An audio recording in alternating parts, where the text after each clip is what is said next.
ನಾನು ಜಸ್ಟ್ ಸ್ನಾನ ಮಾಡ್ಕೊಂಡು ಬಂದಿದ್ದೆ ಅಷ್ಟೇ. ನೀವು ನನ್ನ ಸ್ಕಿನ್ನ ಅಬ್ಸರ್ವ್ ಮಾಡ್ಬೋದು. ನಾನು ಯಾವುದೇ ಪ್ರಾಡಕ್ಟ್ ಹಚ್ಕೊಳ್ಳಿಲ್ಲ ಆಯಿತಾ. ಏನಿಲ್ಲ, ಮಾಯ್ಶ್ಚರೈಸರ್ ಸಹ ನಾನು ಅಪ್ಲೈ ಮಾಡಲಿಲ್ಲ. ಅದು ನನ್ನ ಸ್ಕಿನ್ ಮುಟ್ಟುವಾಗ ಎಷ್ಟು ಸಾಫ್ಟ್ ಆ್ಯಂಡ್ ಸಪ್ಪಲ್ ಆಗಿ ಉಂಟು ಅಂತ. ಇದೆಲ್ಲ ಈ ಒಂದು ಪರ್ಟಿಕ್ಯುಲರ್ ಆಯಿಲ್ ಇದು ರಿಸಲ್ಟ್. ನಾನು ಇವತ್ತಿನ ವಿಡಿಯೋದಲ್ಲಿ ಆಯಿಲ್ ರೆಸಿಪಿ ಪ್ಲಸ್ ಇದನ್ನು ಹೇಗೆ ನೀವು ಅಪ್ಲೈ ಮಾಡಬೇಕು, ಅಂದರೆ ಬೇಸಿಕಲಿ ಫೇಸ್ ಮಸಾಜ್ ಯಾವ ಥರ ಮಾಡ್ಬೋದು, ಅದರಿಂದ ನಿಮ್ಗೆ ಏನೇನೋ ಉಪಯೋಗಗಳಾಗ್ತದೆ ಅನ್ನೋದನ್ನ ನಾನು ತೋರಿಸ್ತೇನೆ.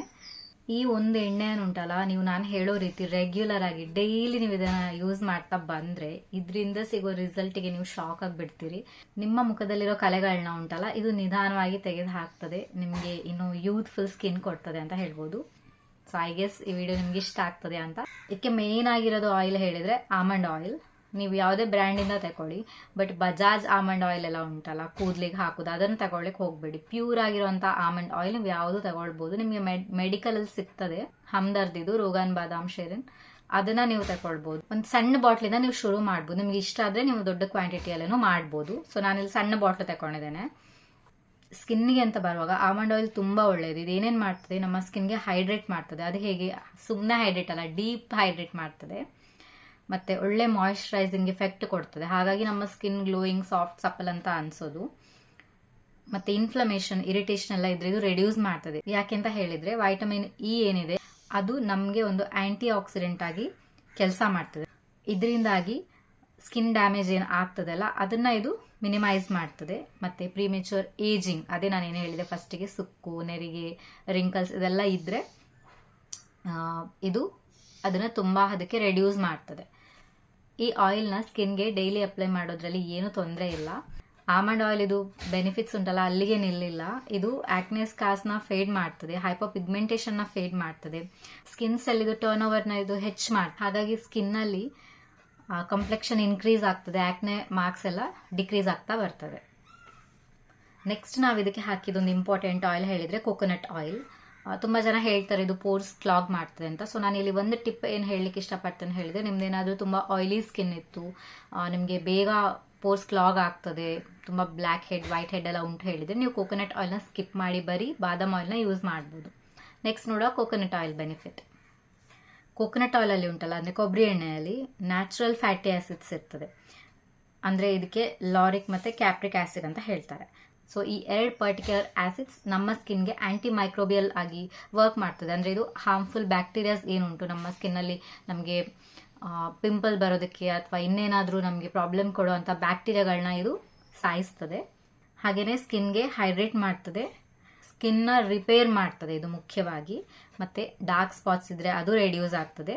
ನೀವು ಇದನ್ನು ರೆಗ್ಯುಲರಾಗಿ ಯೂಸ್ ಮಾಡ್ತಾ ಬಂದು ನಾನು ಆಗಲೇ ಹೇಳಿದಾಗೆ ಈವನ್ ಸ್ಕಿನ್ ಕೊಡ್ತದೆ. ನಿಮ್ಮ ಸೈನ್ಸ್ ಆಫ್ ಏಜಿಂಗ್ ಏನೇನುಂಟು, ರಿಂಕಲ್ಸ್, ಫೈನ್ ಲೈನ್ಸ್ ಇದೆಲ್ಲವನ್ನು ಇದು ಕಡಿಮೆ ಮಾಡ್ತದೆ.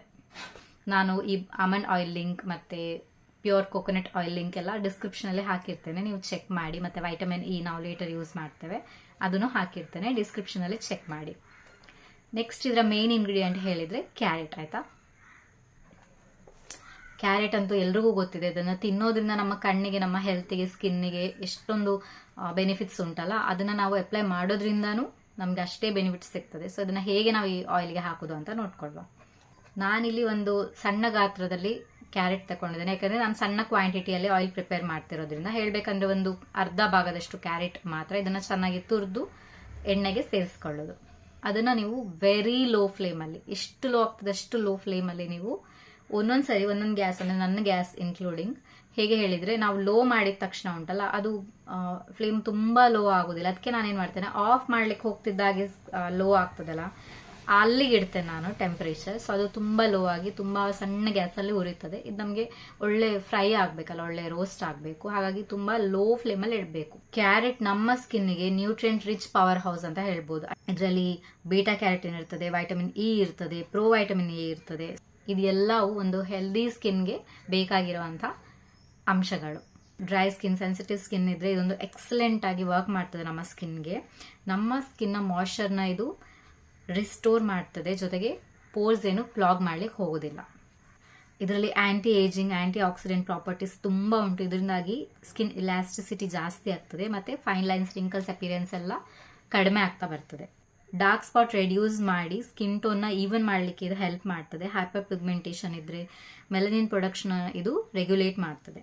ಇದರಲ್ಲಿ ಆ್ಯಂಟಿ ಬ್ಯಾಕ್ಟೀರಿಯಲ್ ಆ್ಯಂಟಿ ಫಂಗಲ್ ಪ್ರಾಪರ್ಟೀಸ್ ತುಂಬಿ ಇರೋದ್ರಿಂದ ಉಂಟಲ್ಲ, ಸ್ಕಿನ್ನ ಸೂತಿಂಗ್ ಮಾಡಲಿಕ್ಕೆ, ಇನ್ಫ್ಲಮೇಷನ್ನ ಕಡಿಮೆ ಮಾಡಲಿಕ್ಕೆ, ಅಂದರೆ ಎಕ್ಸಿಮಾ ಅಥವಾ ಏನಾದರೂ ಮೈಲ್ಡ್ ಸ್ಕಿನ್ ಇನ್ಫೆಕ್ಷನ್ ಎಲ್ಲ ಟ್ರೀಟ್ ಮಾಡಲಿಕ್ಕೆ ಉಂಟಲ್ಲ, ಕ್ಯಾರೆಟ್ ಒಂದು ಒಳ್ಳೆ ಪೋಟೆಂಟ್ ಆದ ಒಂದು ವಸ್ತು ಅಂತ ಹೇಳ್ಬೋದು.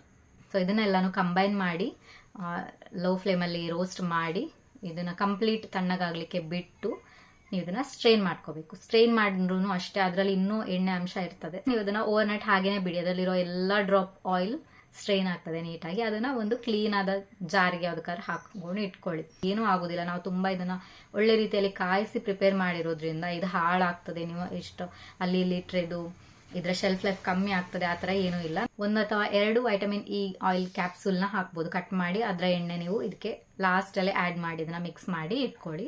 ನೀವು ಪ್ರತಿ ಸಲ ಯೂಸ್ ಮಾಡುವಾಗನೂ ಚೆನ್ನಾಗಿ ಶೇಕ್ ಮಾಡಿ ನೀವು ಅದನ್ನು ಯೂಸ್ ಮಾಡಬೇಕಾಗ್ತದೆ. ಈಗ ವೈಟಮಿನ್ ಇದು ಏನೇನು ಬೆನಿಫಿಟ್ಸ್ ಅಂತ ನೋಡ್ಕೊಳ್ಳುವ. ಇದು ಫೈನ್ ಲೈನ್ಸ್ ಮತ್ತು ರಿಂಕಲ್ಸ್ ರೆಡ್ಯೂಸ್ ಮಾಡಲಿಕ್ಕೆ, ನಮ್ಮ ಸ್ಕಿನ್ಗೆ ಮಾಯ್ಶ್ಚರೈಸ್ ಮತ್ತು ಹೈಡ್ರೇಟ್ ಮಾಡಲಿಕ್ಕೆ, ಸೂತ್ ಮಾಡಲಿಕ್ಕೆ, ಒಂದು ಆ್ಯಂಟಿ ಇನ್ಫ್ಲಮೇಟರಿ ಪ್ರಾಪರ್ಟಿಯಾಗೂ ಇದು ಕೆಲಸ ಮಾಡ್ತದೆ. ಹೈಪರ್ ಪಿಗ್ಮೆಂಟೇಷನ್ನ ಇದು ರೆಡ್ಯೂಸ್ ಮಾಡ್ತದೆ. ನಮ್ಮ ಸ್ಕಿನ್ ಬ್ಯಾರಿಯರ್ನ ಇದು ಸ್ಟ್ರೆಂತ್ ಮಾಡ್ತದೆ. ಡಾರ್ಕ್ ಸರ್ಕಲ್ ಇದ್ರೆ ಅದನ್ನ ರೆಡ್ಯೂಸ್ ಮಾಡ್ತದೆ. ಒಂದು ನ್ಯಾಚುರಲ್ ಪ್ರಿಸರ್ವೇಟಿವ್ ಆಗು ಇದು ವರ್ಕ್ ಮಾಡ್ತದೆ. ನೀವು ಇದನ್ನ ಡೈಲಿ ಯೂಸ್ ಮಾಡಬೇಕು. ಈಗ ಇದನ್ನ ಹೇಗೆ ಯೂಸ್ ಮಾಡೋದು ಅದನ್ನ ನೋಡುವ. ಏನಿಲ್ಲ, ಕೆಲವಲ್ಲಿ ಟೆಕ್ನಿಕ್ಸ್ ಹೇಳ್ತೇನೆ. ಯಾಕಂದ್ರೆ ನಮ್ಮ ಫೈನ್ ಲೈನ್ಸ್ ಅಥವಾ ರಿಂಕಲ್ಸ್ಗೆ ನಾವು ಯಾವ ತರ ವರ್ಕ್ ಮಾಡ್ಬೇಕು, ಯಾವ ತರ ಮಸಾಜ್ ಮಾಡಬೇಕು ಅದನ್ನ ನಾನು ಹೇಳ್ತೇನೆ. ಸುಮ್ಮನೆ ನೀವು ಇದನ್ನ ಅಪ್ಲೈ ಮಾಡಿ 5 ನಿಮಿಷ 10 ನಿಮಿಷ ಅಲ್ಲ ಅರ್ಧ ಗಂಟೆ ಬಿಟ್ಟರು ನಿಮ್ಗೆ ಅಷ್ಟೊಂದು ಇಫೆಕ್ಟಿವ್ ಆಗೋದಿಲ್ಲ. When you combine with facial massage ಇದು ನಿಮಗೆ ಇನ್ನೂ ಒಳ್ಳೆ ರಿಸಲ್ಟ್ ಕೊಡ್ತದೆ. ಓಕೆನಾ? ಇದು ನಾನು ಮಾಡಿದಂಥ ಕ್ಯಾರೆಟ್ ಆಯಿಲ್. ಇದರದ್ದು ಕೆಲವು ಡ್ರಾಪ್ಸ್ ಕೈಯಲ್ಲಿ ತಗೊಳ್ಳಿ, ಒಂದು 10 ಡ್ರಾಪ್ಸ್ ನಿಮಗೆ ಹೇಗೆ ಬೇಕು ಹಾಗೆ. ಅಂದರೆ ಮಸಾಜ್ ಮಾಡುವಾಗ ನಿಮಗೆ ಅದು ಸ್ಲಿಪ್ಪರಿ ಆಗಿರಬೇಕು, ತುಂಬ ಸ್ಲಿಪ್ಪರಿ ಅಲ್ಲ, ಬಟ್ ಮಾಯ್ಶ್ಚರೈಸಿಂಗ್ ಎಫೆಕ್ಟ್ ಇರಬೇಕು. ಆಯಿತಾ? ಈಗ ಇದನ್ನು ಕೈಯಲ್ಲಿ ಸ್ವಲ್ಪ ವಾರ್ಮ್ ಅಪ್ ಮಾಡಿಕೊಂಡು ಫುಲ್ ಫೇಸ್ಗೆ ಅದನ್ನು ಈವನ್ ಆಗಿ ಡಿಸ್ಟ್ರಿಬ್ಯೂಟ್ ಮಾಡಿ, ನೆಕ್, ಫೇಸ್ ಆ್ಯಂಡ್ ನೆಕ್ಕಿಗೆ. ಯಾಕೆಂದರೆ ನೆಕ್ ಮಸಾಜ್ ನಾವು ಮಾಡ್ತೇವೆ, which is very important. First ನೋಡಿ ಹೀಗೆ ಬೆರಳನ್ನು ಫೋಲ್ಡ್ ಮಾಡಿ 2 ಬೆರಳು ನಡುವಲ್ಲಿ ಜಾ ಲೈನಲ್ಲಿ ತಗೊಂಡು ಹೋಗಿ ನೀವು ನೆಕ್ವರೆಗೆ ತರೋದು. ನಾನಿಲ್ಲಿ ಯಾವ್ದು ಸ್ಟೆಪ್ಸ್ ಎಲ್ಲ ತೋರಿಸ್ತೇನಲ್ಲ ಅದನ್ನು ಈಚ್ ಸೈಡ್ಗೆ ನೀವು 5 ಟೈಮ್ಸ್ ಮಾಡಿ. ಮೋರ್ ದ್ಯಾನ್ ದ್ಯಾಟ್ ಮಾಡ್ಬೋದು, ಬಟ್ ಟೈಮ್ ಲಿಮಿಟೆಡ್ ಇರೋದ್ರಿಂದ ನೀವು ಅದನ್ನು 5 ಟೈಮ್ಸ್ಗೆ ಮಾಡ್ಬೋದು. ಆಯಿತಾ? ಫಸ್ಟಿಗೆ ನೆಕ್ಕಿದು ಮಸಾಜ್ ಫಸ್ಟ್ ಮಾಡಬೇಕಾಗ್ತದೆ. ಎಲ್ಲ ಡೌನ್ವರ್ಡ್ ಇರಬೇಕು ನೆಕ್ಕಿಗೆ ಬರುವಾಗ. ಫೇಸಲ್ಲಿ ನಾವು ಅಪ್ವರ್ಡ್ ಡಿರೆಕ್ಷನಲ್ಲಿ ಮಾಡೋದು ಮಸಾಜ್. ಓಕೆನಾ? ನೆಕ್ಸ್ಟು ನೆಕ್ಕಿದು ಮಸಾಜ್ ಹೀಗೆ ಮಾಡಿ ನೋಡಿ. ಇದನ್ನು ಒಂದು 5 to 10 ಟೈಮ್ಸ್ ನೀವು ಮಾಡ್ಬೋದು. ಬರೀ ನೆಕ್ಕಿಗೆ ಮಾಡ್ಬೋದು. ಮತ್ತು ನೆಕ್ಕಿದು ಎಲ್ಲಿ ಕಾಲರ್ ಬೋನ್ ಎಲ್ಲ ಉಂಟಲ್ಲ ಅಲ್ಲೆಲ್ಲ ನೀವು ಮಸಾಜ್ ಮಾಡ್ಬೋದು. ನಿಮಗೆ ತುಂಬ ರಿಲ್ಯಾಕ್ಸಿಂಗ್ ಅಂತ ಅನ್ನಿಸ್ತದೆ ಈ ಪಾರ್ಟ್ಸ್ ಎಲ್ಲ ಸ್ಪೆಷಲಿ. ನೆಕ್ಸ್ಟ್ ಜಾ ಲೈನ್ಗೆ ಹೀಗೆ ಕತ್ರಿ ಹಾಗೆ ನೀವು ಬೆರಳು ಹಿಡ್ಕೊಂಡು ಅದನ್ನು ಜಾ ಲೈನಿಂದ ಕಿವಿವರೆಗೂ ತೊಗೊಂಡು ಹೋಗಿ ಮತ್ತೆ ಕೆಳಗೆ ತರಬೇಕು ಸ್ವಲ್ಪ. ಆಯಿತಾ? ಇದನ್ನು ನೀವು ಜಾ ಲೈನ್ ಶಾರ್ಪ್ ಆಗೋದಕ್ಕೆ ಮಾಡೋದು.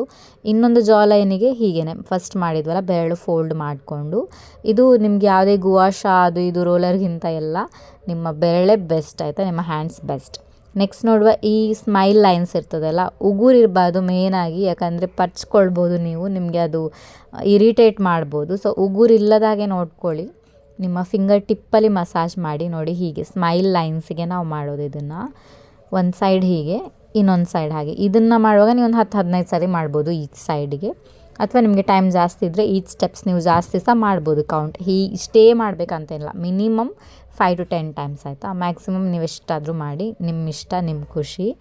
ನೆಕ್ಸ್ಟ್ ಈಚ್ ಸೈಡ್ ಆದಮೇಲೆ ನೋಡಿ ಇದು ಒಂದು 10 ಸತಿ, 2 ಕಡೆ ಒಟ್ಟಿಗೆ ಒಂದು 10 ಸತಿ ನೀವು ಮಾಡಿದರೆ ಆಯಿತು. ನೆಕ್ಸ್ಟ್ ಕೈಯನ್ನು ಹೀಗೆ ಎಲ್ ಶೇಪಲ್ಲಿ ಇಟ್ಕೊಳ್ಳಿ ನೋಡಿ, 90 ಡಿಗ್ರಿ. ಇದು ನಿಮ್ಮ ಕಣ್ಣಿನ ಅಡಿಯಿಂದ ಫುಲ್ ಒಂದು ಸೈಡ್ ಫೇಸ್ ಕವರ್ ಆಗ್ತದೆ.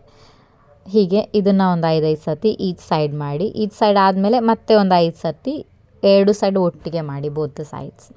ನಿಮ್ಗೆ ಏನಾದರೂ ನಡುವಲ್ಲಿ ಆಯಿಲ್ ಕಮ್ಮಿ ಅಂತ ಅನಿಸಿದ್ರೆ ನೀವು ಎಕ್ಸ್ಟ್ರಾ ಆಯಿಲ್ ತಗೊಳ್ಬೋದು. ನೆಕ್ಸ್ಟ್ ಈ ಕ್ರೋಸ್ ಫೀಟ್ ಅಂತ ಹೇಳ್ತಾರಲ್ಲ, ಈ ಕಣ್ಣಿನ ಎಂಡಲ್ಲಿರ್ತದೆ, ಅದಕ್ಕೆ ನೀವು ಈ ಥರ ಮಾಡ್ಬೋದು. ಓಕೆನಾ? ಹೀಗೆ ಮಾಡಿ ಮತ್ತು ಕಣ್ಣಿನ ಅಡಿಯ ಫೈನ್ ಲೈನ್ಸ್ಗೆ ಹೀಗೆ ಕಣ್ಣಿನ ಅಡಿಯಿಂದ ಮಸಾಜ್ ಮಾಡಿದ್ದನ್ನು ಅಲ್ಲಿವರೆಗೂ ತನ್ನಿ, ಎಂಡ್ವರೆಗೂ. ನೆಕ್ಸ್ಟ್ ಇಲ್ಲಿ ಕೆಲವು ಪಾಯಿಂಟ್ಸ್ ಇರ್ತದೆ ನೋಡಿ, ಅದನ್ನು ನೀವು ಹೀಗೆ ಪ್ರೆಸ್ ಮಾಡಬೇಕು ಸ್ವಲ್ಪ, ಒಂದು 5-10 ಸರ್ತಿ ಈಚ್ ಸೈಡಿಗೆ. ಇದು ಕೆಲವು ಪ್ರೆಷರ್ ಪಾಯಿಂಟ್ಸ್ ಆಯಿತು, ಅದು ಅಲ್ಲೆಲ್ಲ ಬ್ಲಾಕೇಜಸ್ ಇದ್ದರೆ ಅದು ರಿಲೀಸ್ ಆಗ್ತದೆ ಅಂತ. ನೆಕ್ಸ್ಟ್ ಈ ಚೀಕ್ ಬೋನ್ಸಿಗೆ ನೋಡಿ ಸೇಮ್ ಎಲ್ಬೆಲ್ ಫೋಲ್ಡ್ ಮಾಡಿ ನೀವು ಅದನ್ನು ಹೀಗೆ ಮಸಾಜ್ ಮಾಡೋದು ಈಚ್ ಸೈಡ್ 5 ಟೈಮ್ಸ್. ನೆಕ್ಸ್ಟ್ ಸ್ವಲ್ಪ ಹೀಗೆ ಪಿಂಚ್ ಮಾಡೋದು ಐಬ್ರೋಸ್ನ, ಇದು ಅಷ್ಟೇ ಒಂದು 5-10 ಸರ್ತಿ ಮಾಡಿ, ಬೇಕಂದರೆ ನೀವು ರಿಪೀಟ್ ಮಾಡ್ಬೋದು. ಇದು ಅಲ್ಲಿ ಪ್ರೆಷರ್ ಪಾಯಿಂಟ್ಸ್ ಇರ್ತದೆ ಅಂತ ನಾವು ಪ್ರೆಸ್ ಮಾಡೋದಷ್ಟೇ. ನೆಕ್ಸ್ಟ್ ಫೋರ್ ಹೆಡ್ಡಲ್ಲಿ ಬರೋವಂಥ ಲೈನ್ಸ್ ಇರ್ತದಲ್ಲ, ಫೋಲ್ಡ್ ಲೈನ್ಸ್ ಫೋರ್ ಹೆಡ್ಡಲ್ಲಿ, ಅದಕ್ಕೆ ನೀವು ಈ ಟೆಕ್ನಿಕ್ನ ಮಾಡ್ಬೋದು. ಇದನ್ನು ಒಂದು 10 ಸರ್ತಿ ಮಾಡಿ. ಫೈನಲ್ ಆಗಿ ನೀವು ನೆಕ್ ರಿಲ್ಯಾಕ್ಸೇಷನ್ ಮಾಡ್ಕೊಳ್ಬೇಕು. ಎಷ್ಟು ಹೊತ್ತು ಬೇಕಾದರೂ ಇದನ್ನು ಮಾಡಿ. ಇದು ಮಾಡೋದ್ರಿಂದ ಉಂಟಲ್ಲ ನಿಮಗೆ ತುಂಬ ರಿಲ್ಯಾಕ್ಸೇಷನ್ ಅನ್ನಿಸ್ತದೆ. ಇದಿಷ್ಟೇ ಸಿಂಪಲ್ ಟೆಕ್ನಿಕ್ಸ್, ಇನ್ನು ಜಾಸ್ತಿ ಬೇರೆ ವೀಡಿಯೋಸ್ ನೀವು ನೋಡಿ ರೆಫರ್ ಮಾಡ್ಕೊಳ್ಬೋದು. ಇದು ನಮ್ಮ ಡೇ ಟು ಡೇಗೆ ಸಾಕಿಷ್ಟು. ಸೊ ಇದಾಗಿತ್ತು ಇವತ್ತಿನ ವಿಡಿಯೋ. ನನಗೆ ಗೊತ್ತು ಇದು ನಿಮಗೆ ತುಂಬ ಬೇಗ ಆಗಿರೋವಂಥ ವಿಡಿಯೋ ಅಂತ, ನೀವು ಖಂಡಿತ ಇಷ್ಟಪಡ್ತೀರಿ. ಹಾಗೇನಾದರೂ ಇಷ್ಟಪಟ್ಟರೆ ವಿಡಿಯೋಗೆ ಲೈಕ್ ಮಾಡಿ, ನನ್ನ ಚಾನಲ್ಗೆ ಸಬ್ಸ್ಕ್ರೈಬ್ ಮಾಡಿ, ಮತ್ತು ಯಾರಿಗಾದರೂ ಬೇಕಾದರೆ ಶೇರ್ ಮಾಡಿ. ನಾನು ನಿಮಗೆ ನೆಕ್ಸ್ಟ್ ವಿಡಿಯೋದಲ್ಲಿ ಸಿಗ್ತೀನಿ. ಅಲ್ಲಿವರೆಗೂ ಬಾಯ್.